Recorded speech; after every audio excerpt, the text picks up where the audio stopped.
nanya, di sana ini makanannya seperti apa sih Mas? Memang eh, mengingat Mas, mengingat Arhani suka Hmm. banget sama tempe, sambal tempe Mas, Hmm. dan kangkung Mas. Sambal Nah, nanti kira ya ya. kira-kira di sana susah nggak Mas untuk carinya atau untuk masak itu?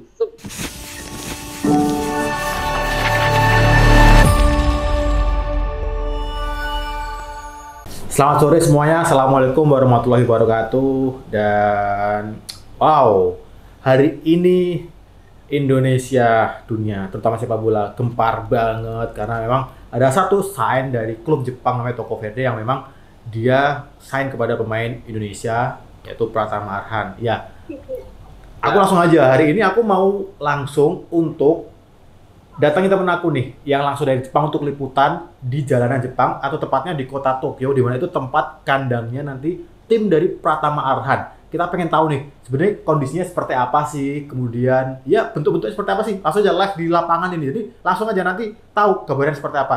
Nah, sekarang saya sudah sambung dengan Mas Aditya Hari Nugroho. Betul Mas ya? Ya, Aditya Hari Nugroho. Betul. Oke. Panggilannya siapa nih Mas? Ya. Aditya aja nggak apa-apa. Aditya Oke. aja. Mas Adit Ya. lagi di mana nih Mas? Di Jepang ya? Ya, kebetulan saya lagi di Shinjuku ya di Tokyo. Memang sekarang saya sedang kerja di sini gitu. Oh, Ya. itu di Tokyo Mas ya? Ya di Tokyo. Oh, Pas di Tokyo di Shinjuku-nya ya dekat dengan Tokyo-nya sendiri ah, sih gitu. itu virtual Ya. background Mas ya? Atau kayak di Jepang Mas? Ya, virtual background yang live ya. Ini bener sih saya lagi ada di pinggir jalan. Ini di belakang saya ada stasiun Shin-Okubo, mungkin juga teman-teman ada yang tahu ya gitu. Hmm.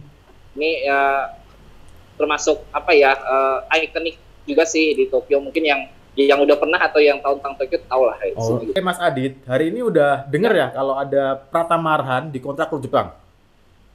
Iya dengar. Nah, Itu booming banget deh kayaknya kabarnya wow, di Indonesia. booming banget di Indonesia dan tentunya juga di kalangan teman-teman ekspatriat Indonesia di Jepang juga pasti booming kan?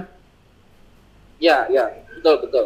Nah, oke Mas. Jadi aku mau nanya nih Mas, memang beberapa kondisi tentang ya di sana di Tokyo ini seperti apa. Kemudian jadi gini Mas, langsung aja dari pertanyaan pertama Mas ya. Jadi klubnya Ya. Pratama Arhan ini lokasinya ada di kota mana Mas? Arhan sendiri nantinya ada di kota Chofu ya. Ah, Chofu itu tepatnya sih ada di sebelah barat Tokyo. Jadi dari Tokyo Metropolitan itu jaraknya sekitar 20 kilometeran lah. Masih ya lumayan lah ya, 20 kilometer dari Tokyo pusatnya. Dia ada di sebelah barat, barat daya. hmm. Tepatnya seperti itu. Nah, kalau tapi Ya. masuknya masih Tokyo ya Mas? Chofu itu. Masih dia masih salah satu, kalau di Indonesia disebutnya provinsi ya gitu. Kalau di Jepang kan prefektur disebutnya. Sama sih Tokyo gitu ya, prefektur Tokyo ya disebutnya ya, Hmm. Tokyo, tapi dia masuk kawasan tetap Tokyo tapi kotanya kan macam-macam ya. Itu apa, Chofu itu termasuk dalam kotanya kayak gitu. Tapi masuk Oh, kawasan Tokyo juga iya iya iya seperti iya. itu. Oke. Hmm. Sambil jalan boleh Mas biar kita bisa lihat lagi kondisi Tokyo seperti apa? Oh, oke, boleh. Ini sambil saya jalan ya. Wih, mantap ini. Jadi di sana nih kondisinya seperti apa sih Mas sekarang? Mas, rame, sepi atau gimana sih Mas? Kalau sekarang ini udah mulai rame lagi ya. Hmm. Sebelumnya itu kan sepi banget gara-gara ya corona gitu ya, banyak banget corona. Apalagi sekarang yang omikron itu Hmm. ya gitu. Nah, memang sekarang di Jepang masih masih ada istilahnya kayak kalau di Indonesia apa PPKM. PSBB ya, PPKM lah ya gitu. Nah di Jepang juga ada. Sekarang sebenarnya masih masih berlanjut. Cuma kelihatannya orang Jepang saat ini udah kayak bosen gitu ya. Mungkin udah sama mungkin kayak Indonesia juga gitu. Jadi udah biasa aja gitu. Hmm. Udah mulai rame lagi gitu. Seperti itu. Jadi udah Jadi ya udah kayak pertokoan semua sudah buka dan sebagainya, udah wajar ya gitu. Cuma hmm. mungkin jam kerjanya masih dibatasi, itu aja sih Mas. Oke. Oke Mas. Eh Hmm. kemudian kan stadionnya kan namanya Ajinomoto nih, yang di Iya, Chofu, iya, betul. yang di Chofu. Nah, eh Hmm. itu kalau misalkan kita mau ke sana, itu akses transportnya seperti apa sih Mas kalau ke kota Chofu itu? Oke, ke Chofu tadi ya. Hmm. Itu sebenarnya banyak banget aksesnya. Kalau di Jepang itu transportasi utama itu memang kereta. Jadi kereta listrik ya, disebut Densa gitu ya. Nah, ada juga kereta bawah tanah gitu, disebutnya Chikatetsu. Nah, tapi kalau di Jepang itu udah praktis banget, naik kereta aja sekarang udah cepet gitu. Jadi kalau misalnya mau ke Chofu, ke kota yang Chofu itu bisa naik kereta bawah tanah juga ya, Chikatetsu itu paling deket. Mungkin kalau dari stasiun Tokyo stasiunnya yang besar ya, pusatnya itu sekitar 30 menit sampai 1 jam, tergantung naik keretanya apa gitu. Nggak terlalu jauh sih. Seperti itu, Mas. Jadi memang 30 menit sampai 1 jam, Mas ya? Iya, tergantung kita naik keretanya apa. Kayak gitu. Berarti nanti kira-kira kalau misalkan nanti timnya Arhan main, kemudian Arhan main ya bisa lah sesekali nonton ke sana, Mas. Bisa. Pasti nanti saya sempetin lah waktunya. Wah, mantap ke sana. Mantap ini nih. Oh ya, Mas. Kemudian kalau kita bahas tentang Chofu lagi, Mas. Klubnya Arhan ini kan Tokyo Verdy nih. Ya. Ini di Jepang terkenal nggak sih, Mas? Kalau saya lihat sendiri di sini karena mungkin ini kan kabar Mas Arhannya sendiri baru masuk ya gitu, baru tanda tangan kontrak ya, mungkin sih masih baru gitu ya kabar ini, tapi saya rasa sebentar lagi bakal booming sih ya. Iya, Mas. Kabar-kabar ini gitu ya. Karena followersnya udah naik 50.000 lebih, Mas. Udah banyak banget. Iya, pasti gitu. Apalagi nanti fans-fans yang dari Indonesia dan dari Jepang pun pasti nambah, saya yakin gitu. Dan mungkin saya yakin juga orang Jepang sendiri pasti banyak. Iya, yang penasaran sih ya, pasti ya. Pasti banyak gitu. Oke. Mas, tadi udah bahas tempat, Mas. Sekarang kita bahas makanan, Mas. Oke, makanan ini bagian saya. Wah, konten. Jadi Mas Adi ini bikin konten juga, Mas ya? Ya, sebenarnya iseng sih ya, tapi nggak melulu makanan gitu. Justru saya yang berbau Jepang apa aja saya bikin gitu. Nanti Arhan di konten aja sih, seneng banget. Arhan di konten juga nanti di Jepang ini. Boleh banget. Oke, Mas, aku mau nanya, di sana ini makanannya seperti apa sih, Mas? Memang mengingat Arhan ini suka banget sama tempe, sambal tempe, Mas, dan kangkung, Mas. Nah, nanti kira-kira di sana susah nggak, Mas, untuk carinya atau untuk masak itu?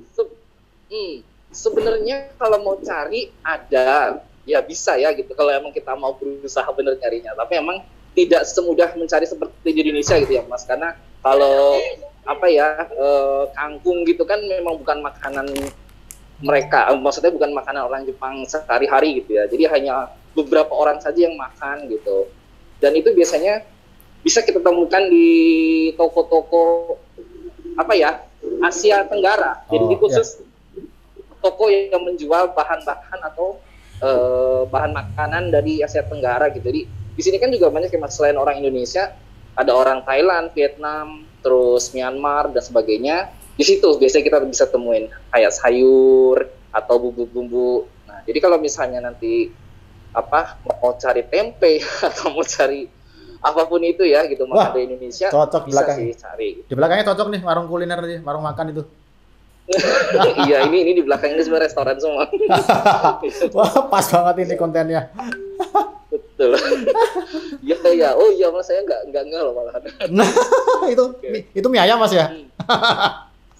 Itu ya ayam. Oke, mie ayam ya. Masakan Cina, Mas. Makan Cina ini. Namanya yang gofu ya. Iya, kayak gitu. Yang gofu apa saya juga nggak tahu. Belum pernah makan saya, tapi gitu dah. Iya, masakan Cina kayak. Jadi tapi tumis kangkung ada kan di Jepang, Mas, nanti? Tumis kangkung ada. Sebenarnya kita tuh gampang aja. Banyak sih restoran Indonesia juga banyak, Mas. Di Tokyo sekarang udah menjamur restoran Indonesia gitu. Jadi kalau mau cari kangkung, kalau kita nggak mau masak sendiri, tinggal beli aja gitu. Gampang sekarang sih, udah banyak warteg gitu ya, warteg di Tokyo gitu. Istilahnya gitu ya. Ya. Arhan nggak usah bingung nanti jadi, kamu. Nggak usah khawatir nanti. Kalau perlu nanti saya temenin lah makannya kangkung sama Mas, kalau kita main ke Chofu ini, Mas, itu kalau misalkan opsional untuk tinggal seperti apa, Mas? Dari mulai short stay ataupun misalkan long stay untuk di sana, bisa diceritain nggak kondisinya? Oke. kalau mau tinggal di Jepang itu sebenarnya ya bisa dibilang mau long stay atau short stay tetap aja mahal ya, sama gitu. Karena memang mengingat di sini semuanya pakai yen gitu, bukan pakai rupiah. Ya mungkin pilihan duit. Ya, yen ono duite ya. Ya benar ya. Jadi memang di sini ada sih, mungkin kalau dibilang mahal ya pasti mahal ya, apalagi Tokyo gitu. Cuman kalau mau yang murah itu ada satu tips sih. Saya juga pernah nyoba sendiri, itu kayak hotel sebenarnya, hotel tapi dia sebutnya hotel kapsul gitu. Jadi dia cuma satu kamar gitu. Mungkin besar kamarnya mungkin kayak peti mati gitu. Jadi kita tidur tuh di dalam peti mati gitu. Nah, itu bisa lah, itu murah lah gitu ya. Semalam murah daripada kamar yang bener-bener bentuk kamar hotel seperti itu. Nah, itu bisa aja. Mungkin itu sih tipsnya kalau mau berapa hari tinggal di Tokyo, tinggal aja di hotel kapsul gitu. Bisa itu. Itu nggak akan makan banyak duit lah. Seperti itu ya. Ya. Kemudian Mas, kalau kita kan anak muda nih Mas, masih muda nih. Nggak tahu kalau Masnya sih. Nah, saya udah nggak usah disebut. Oke. Kalau anak muda ini kan pasti sukanya memang nongkrong lah, kongko, ngecil lah. Nah, kalau di Tokyo sendiri Mas, tempat nongkrongnya seperti apa sih Mas, kalau boleh ceritain? Wah, banyak banget. Sebenarnya ini tempat saya jalan ini juga orang-orang anak-anak muda nongkrong semua sebenarnya gitu. Jadi biasanya kalau anak-anak orang-orang Jepang ya nongkrongnya di sini, ya mereka biasanya suka kayak di pinggir jalan gini ya, ngobrol sama teman-temannya, ketawa-ketawa sambil kadang suka makan gitu kan di pinggir jalan. Ya mungkin anak-anak muda ya, tapi kalau yang mungkin yang lain sih ada yang di kafe, ada atau mungkin tempat-tempat wisata kayak gitu Mas. Wisata-wisata ikonik Tokyo itu kan banyak ya. Pasti bisa lah gitu. Apa aja di sini banyak banget. Kayak Tokyo Tower, kayak menara Tokyo itu. Atau Tokyo Skytree. Tokyo Skytree juga sama, itu menara tertinggi di dunia ya, itu by the way gitu. Menara ya, bukan bangunan ya. Menara tertinggi di dunia. Nah itu kalau misalnya bisa naik atas, sampai di atas bisa lihat seluruh Tokyo Mas gitu. Nah itu bisa banget buat tempat nongkrong bagus gitu. Oke Mas, sementara gitu dulu, karena memang udah lengkap banget tadi, mulai dari makanan, tempat nongkrong, tempat tinggal, dan kehidupan di Jepang udah kita semuanya. Dan nanti kapan-kapan kalau ada waktu kita sambung lagi. Mas Adit ini main ke Ajinomoto Stadium, jadi kandangnya Pratama Arhan tadi. Nanti kita live ya. Nanti di samping Mas Adit konten juga nanti akan video call seperti ini lagi di Ajinomoto Stadium. Cocok Mas ya? Boleh, cocok banget. Mantap. Cocok lah. Mantap pokoknya. Terbaik memang. Oke, nanti Mas Adit punya channel juga. Channel Mas Adit aku cantumin di bawah linknya. Jangan lupa kalian tuh subscribe tentunya untuk channel Mas Adit, nanti di bawah ada. Sekian vlog perspektif dari aku, Chandra Margatama, bersama dengan Mas Adit dari Tokyo, Jepang. Jika kalian suka, silakan kalian pencet like, dan jika kalian suka, silakan kalian bebas untuk pencet tombol dislike. Gimana nih perpisahan bahasa Jepangnya nih? Perpisahannya mau ngomong apa dulu nih bisa? Ja mata nih gitu mungkin ya, sampai jumpa lagi kayak. Mata nih. Ja mata nih. Jawa ya mata. Ja mata nih. Gitu. Oke. Sampai jumpa lagi. Ya, gitu. Ja mata nih. Arigatou gozaimasu. Arigatou gozaimasu. Assalamualaikum warahmatullahi wabarakatuh.